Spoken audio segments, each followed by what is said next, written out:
Winter Rose, written by Panwadee, Ponglada K, Ittimakin, Episode 10.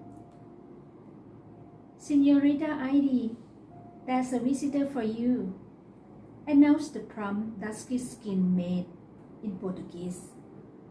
Ivy was in the nursery, absorbed in looking after Felicia, or Faye, Cody and Pam's baby daughter. Today, she had promised her sister-in-law that she would babysit for her, as Pamela had to take Jared for his first day at his new school downtown.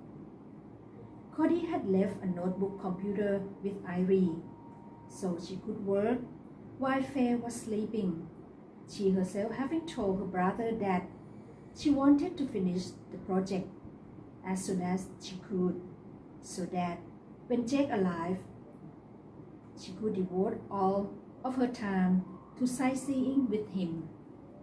When the maid announced she had a visitor, Irie assumed it to be Gabrielle, the real girl she had met and felt an instant bond with the previous evening. Gabrielle probably wanted to play with baby Faye, and it would give her eyes a welcome break from staring at the computer screen.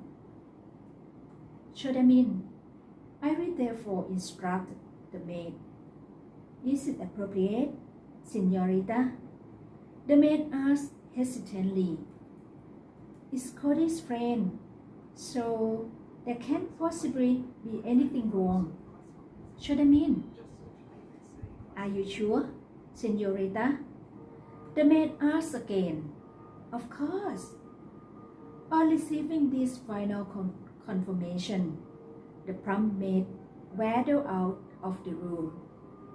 Irie's tall, slim physique, casually dressed in a baggy white shirt over pale jeans with her long brown hair braided into a single braid, hanging down her back, magnetized Enrique as he entered the nursery. She presented such a different picture from the well-groomed girl, brimming with charm, whom he had fleetingly got close to the previous evening. Working diligently at the computer screen, Iris said without even looking up, "Come in. I was just thinking about you. Give me a few moments to close down the computer, and then we can talk." Her misunderstanding caused her to speak in sweet and friendly tones, forcing Enrique, well aware that she must be under some kind of misconception, to hide a smile.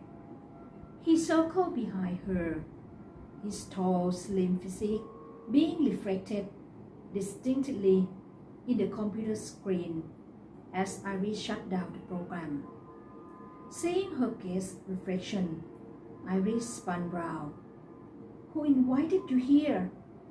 she demanded in a voice drained of all its previous sweetness. Enrique warned her, raising a finger to his lips and casting his eyes over to the little baby sleeping in the pretty pink cot, to indicate that Iris should lower her voice, otherwise the baby would wake. "Well, who asked me to come in?" retorted Enrique, provoking her. "I thought it was Gabriel," Iris stated. "Least there should be any misunderstanding on his part." "Well, now you know who it is. What are you going to do?" Enrique goaded her. "Ask you to leave the room right away. Aren't you even going to ask me what brought me here, Iria?" "No," said Iris flatly. "And if I don't obey? You should know the temperament of us Latino men. When we decide to do something, we must do it. When we want something, We must get it. Keep your ego to yourself and use it elsewhere. It won't get you anywhere here. Are you so sure? He said, challenging her with his eyes. I'm telling you to get out now. Is that clear? Ari was starting to get angry, and her less voice startled Faye, making her open her eyes and cry. Alarmed that she had broken her knees, she hurried to pick her up and, rocking her in her arms, sang her a lullaby while walking around the room. Enrique watched Irie constantly, bewildered by her attitude, until Faye had fallen back to sleep and Irie put her in her cot again. Irie turned back to confront the person who had made her lose control of her temper. She really detested Enrique, but for him, it was all a game. See what happens when you are stubborn. Let's speak elsewhere. I've got something to discuss with you. Enrique's voice was serious as he spoke the final words. If you want, I will follow you. I will be in the sitting room. Don't make me wait. When Enrique had left the nursery, I resigned and flopped down in the same chair as before, putting the notebook computer back in its case and turning on the nursery monitor switch. She took the speaker with her, so if her voice broke and cried, so if her niece woke and cried, she could hurry back and attend to her. When I re-entered the sitting room, she saw Enrique looking with interest at a family portrait on the table next to the sofa where he was sitting. She observed him pick up the photograph, scrutinize it closely, and then laugh loudly. What on earth are you doing? Seeing Irie, Enrique raised his eyebrows teasingly, as if to inquire if she was in a better mood. I'm looking at this photo of a tuppy tot.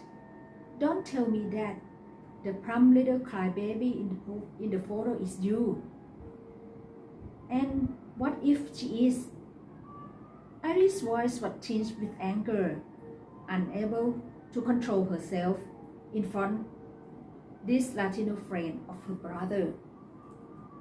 Nothing at all. Why?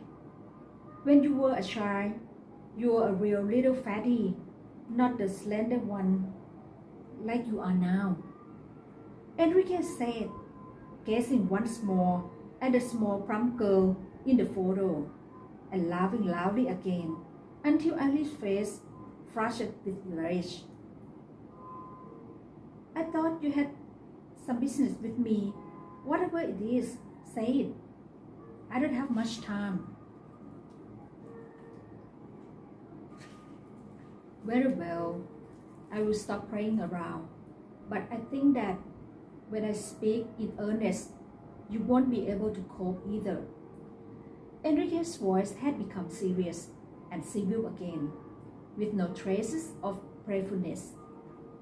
Your brother has told me that you are rearranging the company accounting system. How far have you got?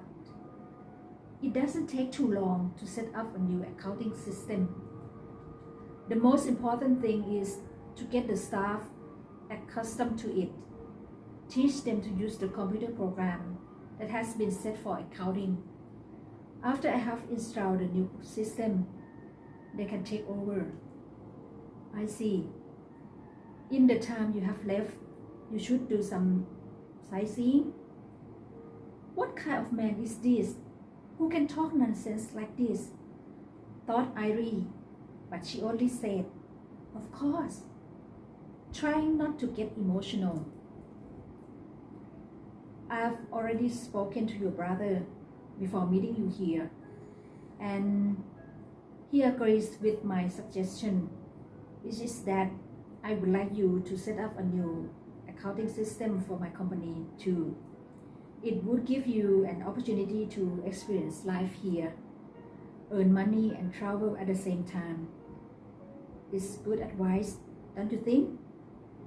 Enrique looked at Irene's face closely, gauging her reactions before continuing. If someone suggested this to me, I would give him a positive answer quickly, without needing to think too much. Or are you afraid of having to work too hard? Enrique's stance was confrontational. Irene could not answer him with the ease he expected, for in only a few more days, Jake would be arriving in Rio.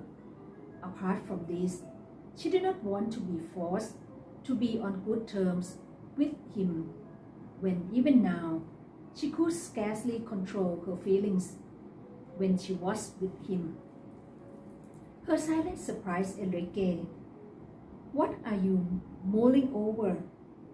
You needn't worry that being near me will make you fall in love with me. My work is in Rio, while you would have to go to the coffee plantation in Sao Paulo. Does that make you feel any easier? See, we don't have to be together at all, he said with supreme self-assurance, guessing Iris' feelings correctly. What kind of person would be so sure of himself as to think that I would fall under his charms like the other women I have seen? No way. I refrained inwardly before speaking again, confidently. My, aren't you full of yourself? It is nothing to do with that at all. Well, are you concerned about Sally? I will pay you a good rate. He saw that Iris was still in a dilemma, so he added, Is there something else you are worried about? Iris thought before stating, If you can find somewhere for my friend to stay too, then I agree. Enrique stared into her face questioningly before agreeing to her request. Oh, I understand. That's no problem. I can arrange that. Is your friend a man or a girl? Iris had not even opened her mouth before he answered for her. You love her? He must be missing you so much that he has to follow you. Iris did not know if her ears had heard correctly or not, but she detected that satirical tone in his voice again. Why does he have to speak like this? It had nothing to do with him, after all, she thought, saying aloud. As I said, if you can arrange this, then I agree. Whatever you want, I agree, but I cannot allow the pair of you to sleep in the same room, because, as far as I know, you are not married. Your brother would be angry with me otherwise. I'm not going to be a partner in your crime. Now, are you satisfied, Iris? So, our business is concluded, and we can talk about personal matters. What else? Said Iris in exasperation. The prize that we won last night, his voice echoing with prayerfulness again. I've already told you. You can ask any women you want to go with you. It's nothing to do with me now, but I want it to be to do with you. Get ready, and I will come and pick you up at 7:30. Oh, and in case you are wondering, I've already asked your brother's permission about this. Don't forget, and I would like you to dress the same as last night, not laugh and ready like now. He teased her not only with his words, but only with his eyes, but also with his eyes. No one had ever agitated her like this before. She looked at the tall, retreating figure as he walked in a good mood out of the room. It was she again who was left sitting fuming that he would not allow her to refuse. This man knew what he wanted and how to get it. Was it her bad fortune that her path had had to cross with his? Iris sighed deeply as she thought that she had to follow him. She had no other choice and no chance to do anything else. Looking for a scapegoat, she blamed her brother for agreeing to everything that this cunning playboy had asked for. Enrique arrived punctually, relaxing in the sitting room with her brother and sister-in-law, and still casually dressed. Iris had just finished showering, and the hair that had been neatly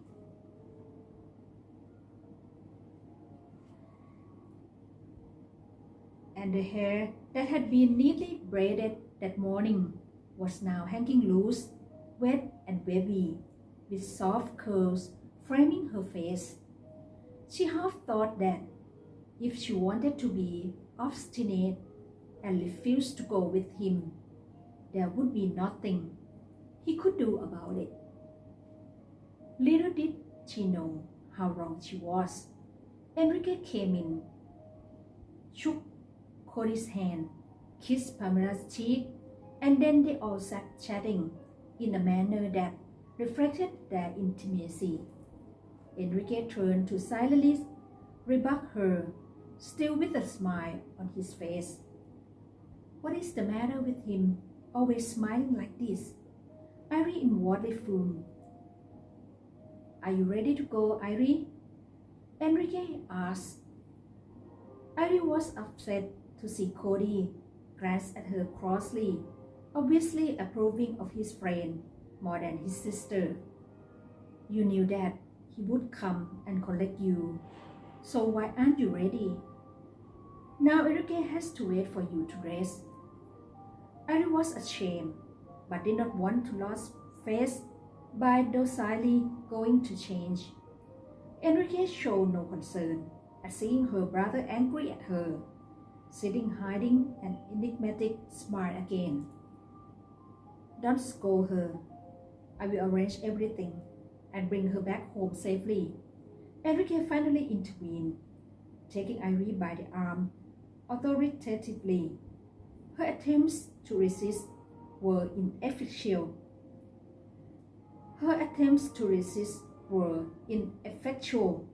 And she was forced to give in and walk over with him to the brand new white sports car parked in front of the house. She felt confused by his words. If he lay as much as a finger on her, she would fight back with the utmost of her strength. It seems that our Iris has met her match, right, Pam? Cody said good naturally after his sister and close friend had left the room. Don't think like that. Your friend Enrique always wins. He has yet to lose to anyone. Iris is still too much of a child for an experienced man like him. I understand what you mean, but Iris is clever and she can look after herself, especially where men are concerned. She won't give her heart away easily. Otherwise, I wouldn't have let her go with him in a twosome like this. Besides, I trust in Enrique's honor. It's a relief to know that you trust him. I don't want to see Iris get hurt later. Don't worry, Enrique is not interested in women like Iris. If there had not been the matter of the price and his business proposition, their paths would not have crossed again. They inhabit different worlds. I understand about the price, but I'm still bothered about this business matter. Why does Enrique want to employ Iris when he already has the best accountant in Rio working for him? He has asked Iris to work for him in Sao Paulo on the coffee plantation which his brother-in-law managed. As far as I know, the accounting system there is really out of date and not in keeping with the company's growth. Nowadays, everyone makes use of computer technology. Ari knows a lot about this, as it was her major. The assignment is directly linked to her field of study, so she will handle it expertly. Don't be so suspicious. Let's go and check up on our daughter. I guess Jared is playing with his baby sister and stopping her from sleeping. So saying, Cody put an arm round his wife's shoulder and they went to the nursery. Your outfit is in the box. Get dressed. Enrique ordered her from the driver's seat as the car sped along. His voice was stern and authoritative, so she did not dare to disobey. She was expected, apparently, to put on the new clothes. In the back of the car, there was hardly any space there at all, as it was a sport car, intended for just the driver and one passenger.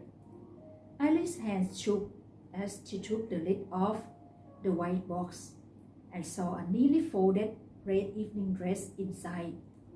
She gently fingered the material. It was so exquisite, and she did not dare to think how much it must have cost. She waited for a while, racked by indecision, until Enrique started to get wheezes.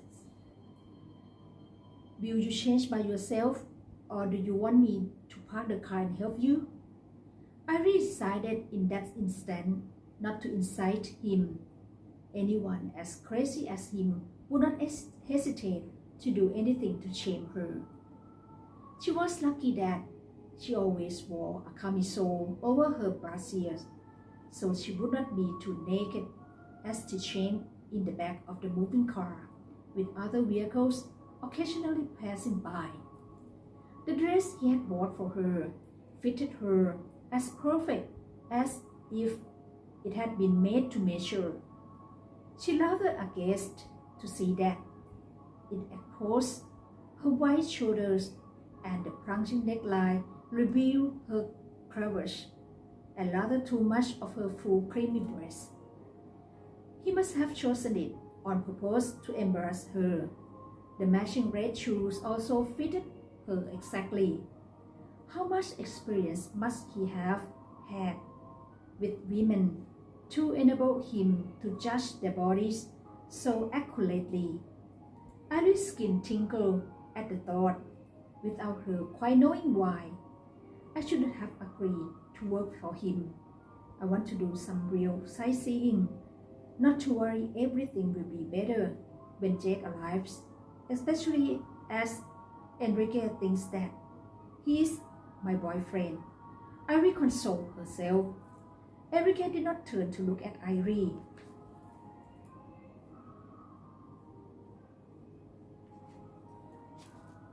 Or speak to her until they had arrived at the jetty. Irie saw a large white yacht moored alongside and assumed it must belong to a millionaire karaoke. Here we are. You can get out. Or do I have to carry you on board? He said in his accented English, satirizing her again. You don't have to. I'm quite capable of walking by myself. Irie snapped back, not wanting to give any encouraging signals. She looked very glamorous, wearing the long red evening dress that he had bought her. Her brown hair flowing freely in waves down her back. Dressed in the black suit, Enrique walked smartly across the wooden gangway, onto the white yacht, and onto a cabin that appeared to be a sitting room.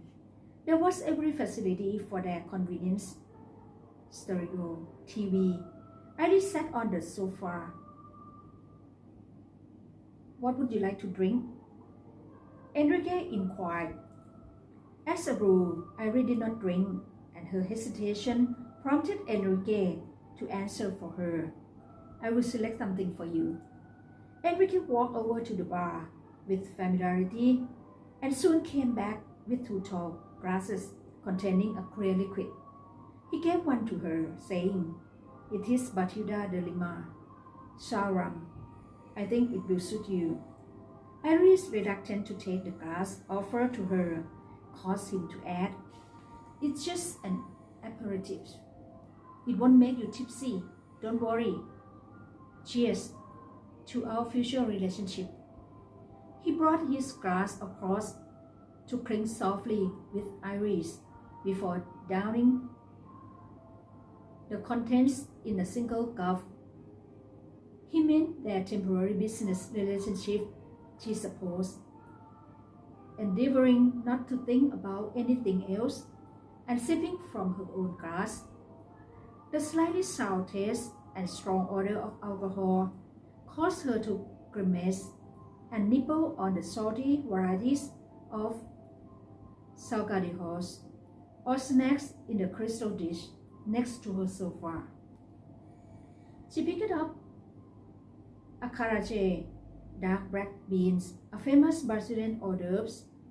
I will remember that at the previous evening's party, these beans had also been served. I was starting to feel that this evening she would have a chance to taste a lot of exotic Brazilian cuisine. Starting off with this strangely named drink, unlike the previous evening when only the best foreign spirits had been served: Scotch whiskey, vodka, and gin. Carioca and Brazilians alike indulge in foreign brands just as much as other nationalities. Ari finally broke the silence. "Aren't there any other guests?" "Who said there would be? There is just the officer, chef, musicians, and the 2 of us on this yacht." Enrique observed Iris' reaction to this news intently, so she dare not let her feelings show. She was convinced that he would not dare to lay a finger on her. Other people were around, and he was her brother's close friend. Besides, he was a well-known figure in society, so if he did anything wrong, the news would be spread like wildfire.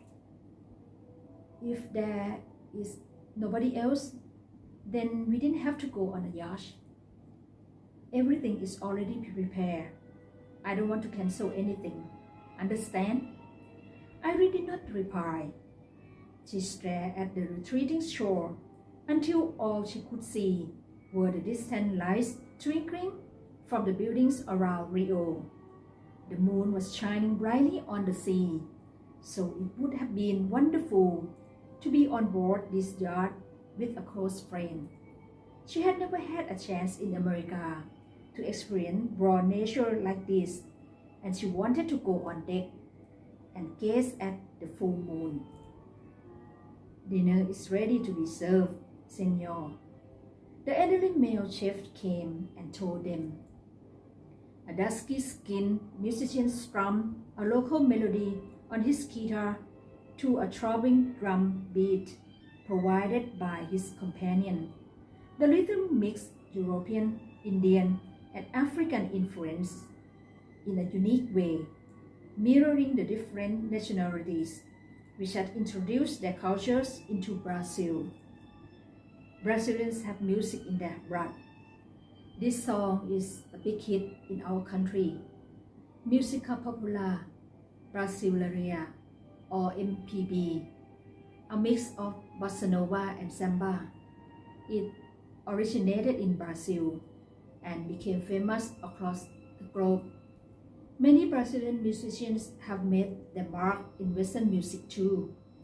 The composers Heider Villa-Lobos and Claudio Santoro, and pianists like Roberto Carlos, Martin, and Nelson Freire, or famous guitarists like Ado and Sergio. All ballet dancers also have a high reputation, like Mercedes. These people have all made Brazil famous. His face flushed with pride as He spoke the names of these people who had helped to promote his country, and Ari became engrossed in the music until the waiter started to serve the meal. Prefaced by cocktails, the second glass of the evening for Irie. Caipirinha, white rum. The waiter explained. On the menu was Brazilian-style chicken soup mixed with rice and beans, and an unusual salad called Salada de Palmito, concocted from palm fruits, onions, and tomatoes, with a tangy lemon dressing that included mustard, salt, ground black pepper, and oil. Casquinha de Siri. The hors d'oeuvre that he encouraged her to sample was crab meat mixed with onions, spring onions, garlic, tomatoes, coconut milk, and fried breadcrumbs, heaped in the crab shell and baked with Parmesan cheese and coriander sprinkled on the top. Do you like it? Enrique inquired. Yes, I had tried everything set before her. By the time the waiter came to collect the plates and bring in the main course, Sinsim de Ka Linha, tender chicken marinated in lime juice, then fried with onions, giant chilies, and garlic, served with a sauce made from nuts, then garnished with coriander. The chef proudly detailed the cuisine from one side of the cabin before walking away. Subsequently, Enrique helped slice the chicken in front of Irie. Thank you. Irie put a morsel of chicken in her mouth. It was indeed tender, as the chef had said. She took a serving of boiled rice and farofa, a delicious local side dish.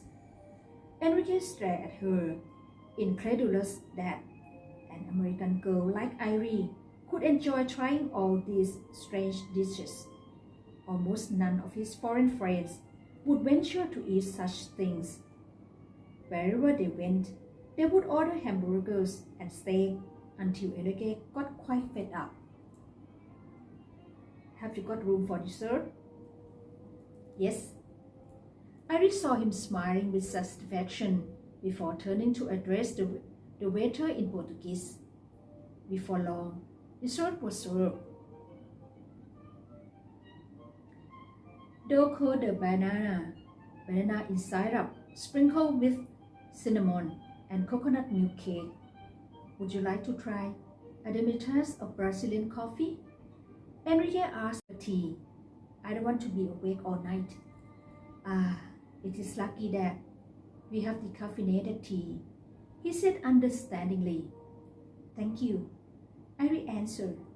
They both sipped their tea with biscuits in silence, and Irie felt as if Enrique's wise eyes were appraising her. He's probably thinking that I've got a hearty appetite, or that I'm greedy, eating everything put before me, thought Irie. But I don't care. I didn't think that you would like our local Bahian cuisine. I like exotic things. Do you also like adventure?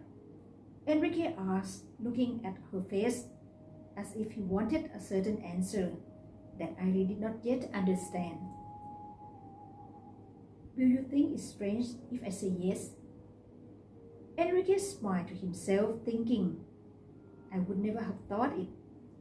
Looking at your childlike face before saying aloud, if you make comparisons with the local girls here, yes, but for an American girl, it isn't really strange. American girls become experienced long before their counterparts here. Is he implying that I sleep around? The very idea. Irie thought. I don't mean to accuse you of anything, Enrique added, seeing that she was upset. Irie thought it was funny that he seemed to be able to read her mind, while she could not make him out at all. to her. It was as if she was trying to read a book written in some unknown foreign language, and she did not want to waste her time trying to decipher it. "If you will excuse me, I would like to take an after-dinner stroll on the deck." "Go ahead." Iris stood staring at the bright moon shining in the total darkness until she was aware of an aromatic fragrance close by, and turned to find Enrique standing behind her. For how long he had been there, she could only guess. "There's strong wind. You'll be cold. Here, this will keep out the wind a little." Enrique took off his jacket and put it around Iris' shoulders. The eyes with which he now looked at her were no longer teasing, but were full of sincerity. Iris could not guess the feelings that lurked in their depths, but knew that she did not dare to stare into them for long. The surroundings were so quiet that Iris could hear her own heart beating as she sensed his face coming gradually nearer and nearer to hers. As she felt his breath on her cheek, she quickly moved away and endeavored to cover her exposed emotion. Enrique likewise struggled to regain control of himself and breathed in deeply. "Let's go inside. I've asked them to sail back to the moorings. It is very late. Your brother will be worried. Tomorrow we have work to do." As they sat in the car together, Enrique did not speak a single word until he pulled up the car and walked with Iris to the door of the house. "I have already attended to the request you made. I guarantee that your friend will have a place to stay too. Maria, my secretary, will contact you with the details.